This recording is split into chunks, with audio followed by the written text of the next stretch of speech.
Teman-teman, aku dapat petunjuk sekarang maghrib menjelang malam, dan aku mengeluarin unek-unek perasaanku. Dan ini juga petunjuk yang aku dapat dalam 2 hari ini. Dan aku itu kecewa, marah, sakit hati. Kenapa? Karena kenapa keluargaku ataupun rakyat yang lainnya itu jadi kelinci percobaan karena bapakku tinggal di Jakarta. Dan kenapa setiap ganti gubernur, ganti apapun itu, ganti juga sistemnya, ganti juga aturannya. Kalian pikir keluargaku dan rakyat lainnya itu kelinci percobaan? Seenak jidat kalian ganti orang, ganti sistemnya, ganti orang, ganti sistemnya. Karena orang bapakku orang Jawa seperti yang lainnya, sudah tentulah mereka itu cuma diem-diem aja, pasrah sama takdir. Tapi sebagai anak, masa iya aku itu tega ngeliat ibaratnya keluargaku dan yang lainnya itu kalian tindas enak jidatnya. Kalian kalau dikasih amanah, bukannya benar-benar amanah itu dijadikan ladang amal kalian, tapi enggak. Kalian dikasih kesempatan untuk jadi pejabat, dikasih harta, dikasih kekuasaan, kalian gunakan untuk menindas orang lain. Ini yang bikin marah. Kalau misalnya saya yang disakiti, dihina atau di ini, saya masih bisa terima. Tapi kalau ini berhubungan dengan orang lain, yang nasibnya itu nggak cuma bapakku aja, tapi juga banyak orang yang lain. Setiap ganti orang, ganti sistemnya. Ini yang benar-benar mengecewakan. Iya kalau orangnya tambah baik. Lah kalau orangnya udahlah kayak setan, kayak iblis, apa nggak malah menyengsarakan orang lain lagi? Aku itu bersumpah loh, bakalan bikin dari yang rendah setara RT RW sampai ke presidennya jatuh tersungkur ke tanah karena perbuatannya. Harusnya fakir, miskin, yatim, piatu, lansia, anak-anak,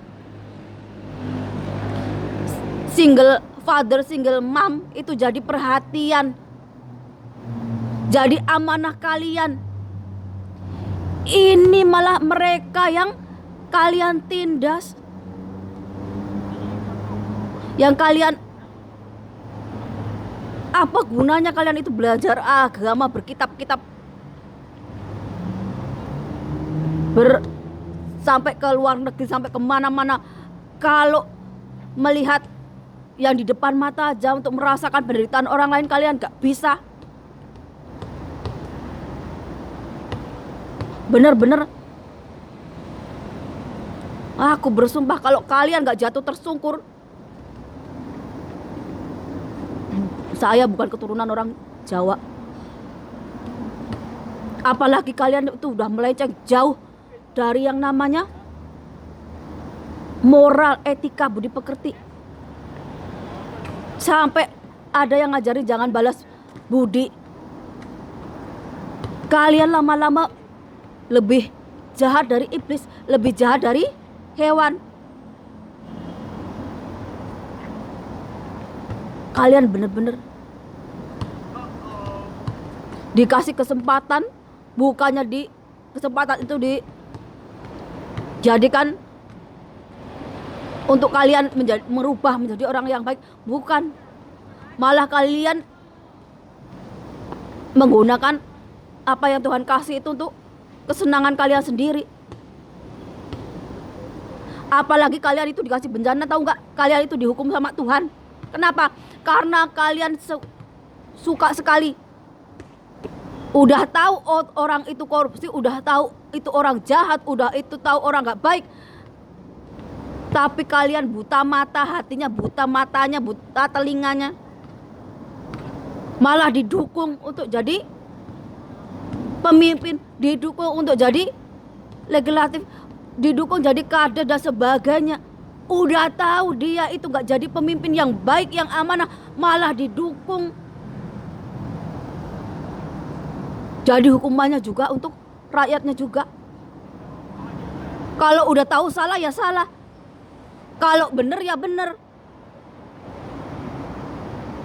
Beragama, bernegara, berbangsa itu beda. Ada caranya sendiri-sendiri. Buat apa milih yang satu agama kalau dia tukang maling duit rakyat? Buat apa kalau dia itu gak bisa menegakkan keadilan dan kebenaran? Tuhan itu satu, gak ada duanya, gak ada tiganya. Jadi manusia ini diciptakan bermacam-macam agar kelihatan cantik. Di setiap bangsa, di setiap tanah itu punya kelebihan dan kekurangannya sendiri-sendiri.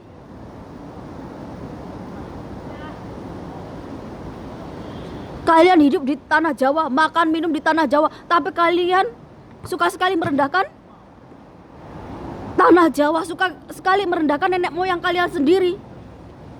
Sampai guru gembul bilang kalau nenek moyang kita dulu menyembah lautan. Aku tegaskan, nenek moyang kita itu gak menyembah lautan, tapi dia bersedekah dengan caranya sendiri untuk yang ada di lautan. Di lautan itu ada ikan, ada makhluk lainnya.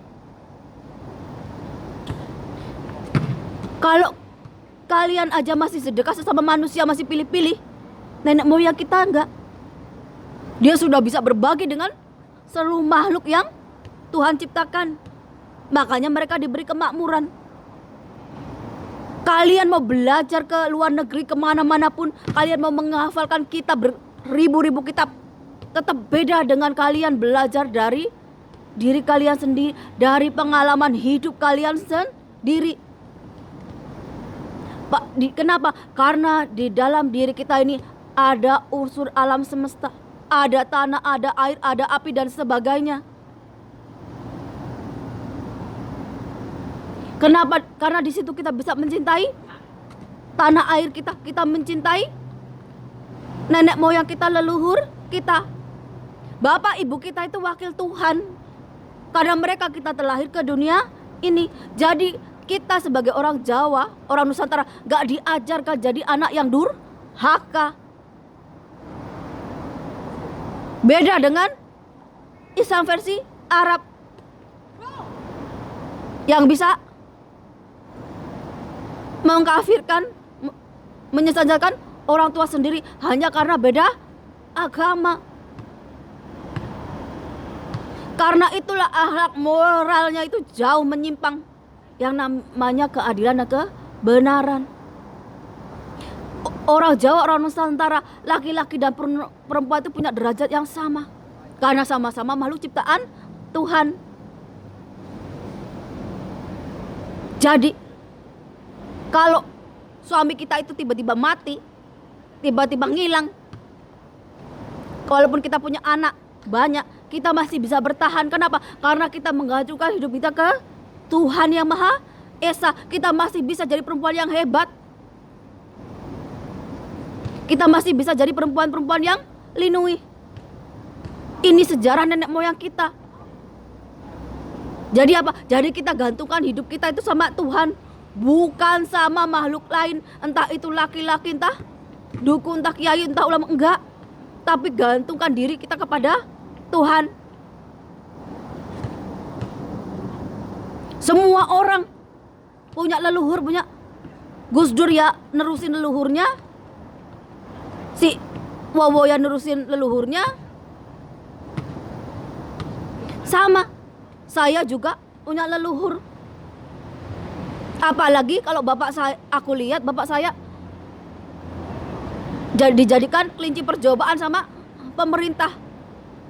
Ganti orang, ganti pemimpin, kok ganti sistemnya. Apa itu cuma bapak? Enggak, banyak rakyat lainnya.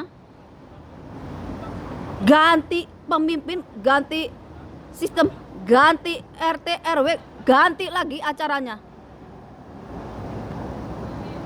Dari RT RW aja udah jadi raja-raja kecil yang zolim. Saudaranya aja yang dapat bansos. Orang-orang yang udah bisa hidup mandiri malah dapat. Karena apa? Karena kolusi nepotisme itu bagian dari Indonesia.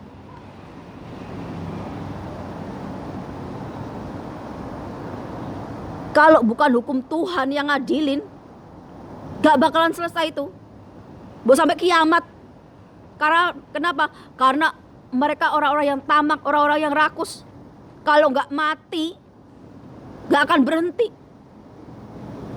Mau ceramah 1000 kali tiap hari ataupun dia ke Mekah sana 1000 kali. Kalau kelakuannya gak berubah, ya gak bakalan berubah. Wow, berubah itu dari dalam diri kita sendiri. Aku bersumpah itu, kalau nggak bisa bikin kalian tersungkur ke tanah, berarti saya bukan orang Jawa yang mewarisi keturunan dari nenek moyang kita. Kenapa saya ngomong gini? Saya mau orang Jawa itu kembali ke Jawanya, punya kesadaran, punya akal sehat, punya hati nurani. Kalau salah ya salah, kalau benar ya benar. Bukan benar disalahkan, yang salah dibenarkan. Ini kalau nggak dihentikan sekarang, nanti semakin nih alam makin dirusak. Yang ada apa? Kiamat lebih cepat kalau diteruskan. Karena apa? Karena kalian itu bukannya alam dilestarikan, dijaga, malah dirusak. Hutan-hutannya digunduli, tambang-tambang ilegal yang rusak-rusak alam itu. Sampai hutan yang di Papua dibakar oleh orang Korea. Kalau bukan karena pengkhianat orang Indonesia, nggak bakalan kejadian itu.